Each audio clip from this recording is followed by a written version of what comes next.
Exit polls అనేటివి బూటకం. Exit పోల్స్ను ప్రజలు నమ్మాల్సిన అవసరమే లేదు. 2019లోనూ 2014లోనూ చెప్పిన ఎన్నికల ఎగ్జిట్ పోల్స్ అన్నీ కూడా తప్పయ్యాయి. ఎగ్జిట్ పోల్స్ అనేటివి 3 లక్షల మంది ఓటర్లుంటే 1000 మందినో 1200 మందినో ఎంక్వైరీ చేసి వాళ్ళ అభిప్రాయాన్ని 3 లక్షల మంది అభిప్రాయాలుగా ఎగ్జిట్ పోల్స్ చెప్తారు. ఎగ్జిట్ పోల్స్కి ఎప్పుడూ కూడా ప్రజలు నిజాలు చెప్పరు.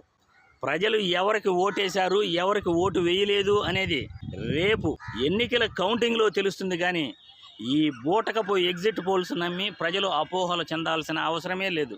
ప్రజలకి ఎవరు మంచి చేసుంటే, ప్రజలు ఎవరి వల్ల లబ్ధి పొంది ఉంటే ప్రజలు వాళ్ళకు ఓటు వేస్తారు. అది ఏ పార్టీ అయినా కావచ్చు. వాళ్ళ అభిమానాన్ని వాళ్ళ అభిమాన నాయకుడి పైన చూపించుకుంటారు. న్యూట్రల్ ఓటర్స్ తమకు ఎవరి వల్ల లబ్ధి జరిగిందో వాళ్ళకు ఓటేస్తారు. కానీ ఎగ్జిట్ పోల్స్ చెప్పినట్టు ఓటు వేయరు. ఎగ్జిట్ పోల్స్ చెప్పే